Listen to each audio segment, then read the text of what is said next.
जो क्रॉनिज्म चल रहा है, नरेंद्र मोदी जी के आशीर्वाद से, उनकी मिलीभगत से, उनकी वजह से, उनकी मैं बात आपके सामने रखना चाहता हूं। गुजरात में एक PPA, power purchase agreement, Adani के साथ, अदानी पावर मुंद्रा लिमिटेड के साथ जीओजी, जीओजी का मतलब गवर्नमेंट ऑफ गौतम नहीं, government of Gujarat, government of Gujarat ने साइन किया पीपीए। उसमें एक कंडीशन थी कि जो भी एनर्जी चार्जेस देने हैं, वो जो इंडोनेशिया से कोल आएगा, उस कोल की प्राइस तय होगी और उसके आधार पे energy charges Adani Mundra power limited को दिया जाएगा। ये पावर परचेज एग्रीमेंट साइन हुआ। अब ये कोल प्राइस कैसे तय होगी, उसके लिए साफ तरीके से पीपीए में लिखा गया कि जो भी परचेज करेगा अदानी कोल, उसके ट्रांसपेरेंसी, कॉम्पिटिटिव बीड और बिल वो गवर्नमेंट को सबमिट करेंगे।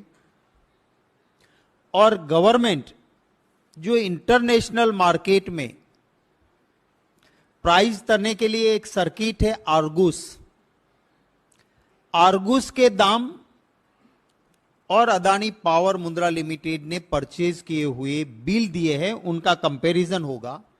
अगर आर्गुस से कम है तो वही पैसा मिलेगा, अगर आर्गुस से ज्यादा बिल है तो भी आर्गुस से ऊपर उसे एनर्जी चार्जेस नहीं मिलेंगे। ये साफ पीपीए था। आपको ताज्जुब होगा कि 5 साल तक अदानी पावर मुंद्रा लिमिटेड ने बिल सबमिट नहीं किए, डॉक्यूमेंट्स दिए नहीं, ट्रांसपेरेंसी की बात नहीं की, और सिलेक्टेड लोगों से मैंने अपर सर्किट में खरीद किया है, मुझे एनर्जी चार्जेस दे दो, और सरकार देती रही, करोड़ों करोड़ों रुपया देती रही। नमस्कार, मैं हूं राघवेंद्र दुबे। आज के मुद्दे की बात करें उससे पहले आप हमारे YouTube चैनल को सब्सक्राइब करना, लाइक करना ना भूलें। आज बात करेंगे गुजरात में हुए 3900 करोड़ रुपए के घोटाले की।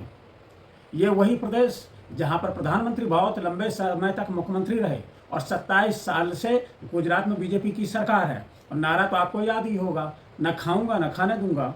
ये नारा हमेशा चुनावी सभाओं में गूंजता रहा, लेकिन ये नारा हमेशा समय समय पर खोखला भी साबित होता रहा। अब बात कर रहे हैं अडानी की। बहुत पहले भी अडानी और प्रधानमंत्री मोदी के संबंधों पर आरोप लगते रहे।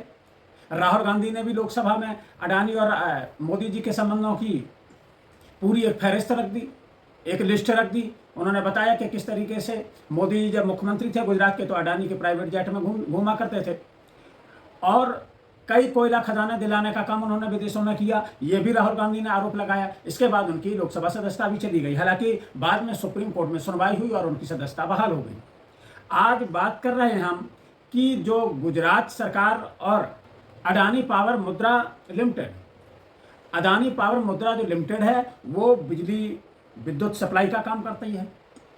गुजरात सरकार और अडानी पावर मुद्रा लिमिटेड, इनका एक पीपीए साइन हुआ। पीपीए का मतलब पावर परचेज एग्रीमेंट साइन हुआ, और उसमें गुजरात विकास ऊर्जा निगम लिमिटेड, इन दोनों का जब समझौता हुआ तो समझौता ये हुआ कि अडानी से जो वो पावर ले रहे हैं तो वो उस रेट में होगी जिस रेट में कोयला उस समय अंतर्राष्ट्रीय मार्केट में होगा। इंडोनेशिया से कोयला खरीदा जा रहा था अडानी के द्वारा, और समझौते में भी यही शर्त थी कि जो समझौता हो रहा है उसमें इंडोनेशिया से जो कोयला आएगा उसी के आधार पर उसके रेट तय होंगे। अंतर्राष्ट्रीय मानकों के आधार पर उसके लिए जो कोयला लेने में क्या बिड डली, वह बिड, उनके बिल और जो भी ट्रांसपेरेंसी होगी उसके आधार पर मूल्य निर्धारण होगा। लेकिन कमाल इस बात का कि 15 अक्टूबर 2018 से लेकर के 31 मार्च 2023 तक पूरे 5 साल में अडानी ग्रुप ने एक भी न बिल दिया, न कोई बिड का कागजात दिए, न और भी जो जरूरी कागजात थे वो दिए। लेकिन गुजरात विकास ऊर्जा निगम लिमिटेड ने 13,802 करोड़ का भुगतान कर दिया अडानी पावर मुद्रा लिमिटेड को। ये किसके कहने पर हो गया, जबकि ये कागजात सौंपे नहीं गए। इसके बावजूद भी जो 13,802 करोड़ रुपए भुगतान किए गए इन 5 सालों के दौरान, और वो भी पता तब लगा जब एक पत्र गुजरात विकास ऊर्जा निगम लिमिटेड ने अडानी को लिख दिया कि जो हमारे 3900 करोड़ रुपए ज़्यादा चले गए हैं उनको आप कृपया वापस दे दें। अब समझिए ये सरकार किस तरीके से लूट की छूट दी गई। गुजरात सरकार और अडानी का संबंध किसी से छुपा नहीं है, और 3900 करोड़ रुपए की लूट की छूट किसके कहने पर दी गई, किसके कहने पर इतने रुपए का भुगतान होता रहा बिना बिल के, बिना किसी कागजात के। और अडानी ने मनमाफिक रेट पर वो पैसा वसूलने का काम किया, और सरकार इतनी मेहरबान गुजरात सरकार कि वह पैसा देती भी रही, उसे कोई दिक्कत नहीं हुई। लेकिन आपको याद होगा जब अडानी का शेयर मार्केट हिंडनबर्ग की रिपोर्ट आई, और हिंडनबर्ग की रिपोर्ट आने के बाद अडानी के जो शेयर थे वो मुंह के बल गिर गए और उस रिपोर्ट पर विवाद हुआ। तब सरकार की तरफ से सरकार भी बचाव की मुद्रा में आ गई, और सरकार के तमाम प्रवक्ता, बीजेपी के तमाम प्रवक्ता अडानी के पक्ष में बोलने लगे। उन्होंने कहा कि एक विदेशी रिपोर्ट पर आप लोग हो हल्ला मचा रहे हैं और अडानी पर और सरकार पर भ्रष्टाचार के आरोप लगा रहे हैं, विदेशियों पर ज़्यादा आप एतबार कर रहे हैं और हमारी बात नहीं सुन रहे हैं। अब यह किसकी सरकार है? गुजरात सरकार है, बीजेपी की सरकार है, केंद्र में बीजेपी की सरकार है, डबल इंजन की सरकार है। और इस डबल इंजन की सरकार में इतना बड़ा घोटाला हो गया, न खाता न बही, और जो अडानी कहते हैं वही सही। तो फिर ये कैसे हो गया? इतनी बड़ी लूट की छूट किसने दे दी कि बिना कागजात के भुगतान होता रहा? कमाल कर दिया। पहले इसमें यह भी कहा गया था कि जो भी बिल होंगे, बिड के कागजात होंगे, इसके बाद उन रेटों का मिलान अंतर्राष्ट्रीय स्तर पर क्या रेट चल रहे हैं उसके आधार पर होगा। उसमें भी एक सर्किट जो होता है आर्गस नाम से, जिसमें उसके आधार पर मूल्य निर्धारण होगा, लेकिन उससे ज़्यादा मूल्य का भुगतान नहीं किया जाएगा। लेकिन सबको धता बताते हुए, सारे नियमों को ताक पर रखते हुए इतना बड़ा घोटाला हो गया, सरकार के नाक के नीचे ये हो गया। और ये भी पत्र गुजरात विकास ऊर्जा निगम लिमिटेड ने तब लिखा कंपनी को जब उन्होंने देखा कि सुप्रीम कोर्ट सेबी के द्वारा अडानी ग्रुप्स की जांच करा रही है, सुप्रीम कोर्ट इस मामले में सख्त है, लोग आरटीआई डाल करके जानकारी ले रही है कि सरकार अडानी को फायदा पहुंचाने का काम कर रही है। ये सारी जांचें चल रही हैं, और जांच के डर से, सुप्रीम कोर्ट के डर से, और कहीं सेबी में यह मामला ना आ जाए इसके डर से यह लेटर अधिकारियों की मीटिंग हुई, और अधिकारियों ने आनन फानन में एक पत्र लिख दिया मई में कि आप हमें 3900 करोड़ रुपए वापस दें। ये ऐसी सरकार जहां गरीबों के लिए इनके पास पैसा नहीं है। अगर कोई किसान कहीं लोन ले ले तो यही सरकार के लोग उससे वसूलने के लिए उसकी नीलामी तक कर देंगे। लेकिन एक बड़े व्यक्ति को फायदा पहुंचाने के लिए किस तरह से सरकार काम करती है, यह एक नमूना है। इससे पहले भी आपने देखा हिंडनबर्ग की रिपोर्ट, जिसमें कितना मनी लॉन्ड्रिंग हुई, कितना पैसे का लेन देन हुआ, कितना हवाला कारोबार हुआ, कितनी फर्जी कंपनियां, सेल कंपनियां बनाई गई विदेशों में, लेकिन उस पर आज तक कोई कार्रवाई नहीं हुई। कार्रवाई के नाम पर सब कुछ जीरो। क्या इसमें ईडी जांच करेगी? क्या इसमें सीबीआई जांच करेगी जैसे और मामलों में होता है? कोई विपक्ष का व्यक्ति मिल जाए या विपक्ष की कोई सरकार हो। छत्तीसगढ़ में भी चल ही रहा है मामला, भूपेश बघेल जहां कांग्रेस के मुख्यमंत्री, वहां पर चल रहा है। क्या गुजरात सरकार की भी जांच होगी? यहाँ भी ईडी जाने की हिम्मत करेगी? क्या यहाँ भी सीबीआई जाने की हिम्मत करेगी? क्या यहाँ की जांच सेबी करेगी? जैसे कि पिछले मामलों में उन्होंने कहा घोटाला था हुआ, लेकिन ये नहीं बता सकते कैसे कहाँ क्या हुआ। तो सेबी भी क्या हिम्मत करेगी जांच करने की? 5 साल तक 13,802 करोड़ रुपए कैसे दिए गए, क्या और किसके कहने पे दिए गए? क्या यह जांच भी होगी? कौन इसका जिम्मेदार है, ये भी जांच होगी। और 3900 जो करोड़ रुपए हैं, उसमें से क्या अडानी ग्रुप से कुछ पैसे वापस आए या नहीं आए? और सरकार जो अडानी ग्रुप ने इतना पैसा तथ्य छिपा करके लिया, उस पर कार्रवाई करेगी? क्या उन पर ब्याज भी लेगी या इन पर पेनल्टी लगाने का काम भी करेगी? ये सरकार करेगी? लगता तो नहीं कि ये करेगी, क्योंकि इस तरीके से बिना कागजात के अगर कोई चला जाए, किसी को 1 रुपया नहीं मिलेगा, वहीं सरकार 3,900 करोड़ का भुगतान कर रही है। कमाल है इस सरकार का। और वादे बड़े बड़े, भ्रष्टाचारियों को छोड़ूंगा नहीं, भ्रष्टाचार से हम लड़ रहे हैं, परिवारवाद से हम लड़ रहे हैं, तुष्टीकरण से हम लड़ रहे हैं, लेकिन अपने मित्रों को फायदा पहुंचाने का कोई भी जरिया नहीं छोड़ते हैं। अब तो 27 साल से आपकी सरकार है गुजरात में, किसी दूसरे की सरकार ही नहीं आई। फिर ये भ्रष्टाचार कहाँ से आया? भ्रष्टाचार तो केवल विपक्ष करता है, कांग्रेस के लोग करते हैं, या विपक्ष की जो सरकार है वही करती हैं। ये तो रामराज्य वाली सरकार है, यहाँ पर कैसे भ्रष्टाचार हो गया?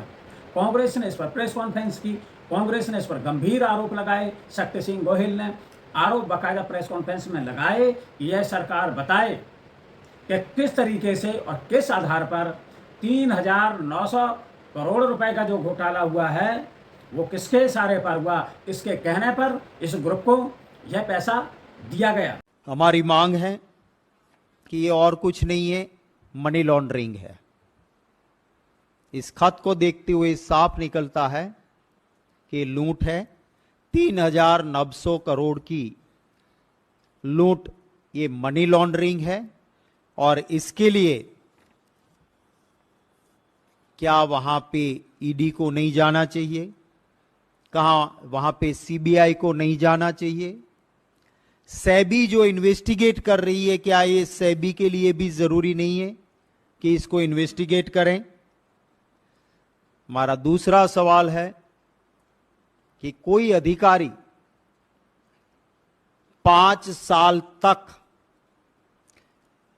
उस आदमी को जिसको पावर परचेज एग्रीमेंट के तहत बिल देना था, डॉक्यूमेंट्स देना था, ट्रांसपेरेंट बिडिंग की सारी हकीकत देना था, वो नहीं देते हैं और 13,902 करोड़ रुपए उसको दिए जाते हैं, वो कोई अधिकारी तय नहीं कर सकता है। तो वो किसके कहने से दिए गए? चीफ मिनिस्टर के कहने से, प्रधानमंत्री के कहने से, या किसके कहने से दिए गए थे? उसका जवाब हम मांगते हैं। इसे साफ दिखता है कि जो पार्लियामेंट में स्लोगन चलते थे, मोदी अदानी भाई भाई, देश बेच के खाई मलाई, ये इसका सबसे बड़ा नमूना है। हम ये भी मांग करते हैं कि आपने डर के मारे एक खत तो लिख दिया, पर आज तक 3,900 करोड़ में से वापिस कितने पैसे आए? और इसका इंटरेस्ट लेने में सरकार को इंटरेस्ट है या नहीं है? इस पूरे खत में कहीं नहीं लिखा है कि 3,900 करोड़ आपसे वसूल लेने हैं, 5 साल में दे दिए हैं, उसका इंटरेस्ट, उसका ब्याज इस रेट से लगेगा, वो कहीं पर नहीं लिखा है।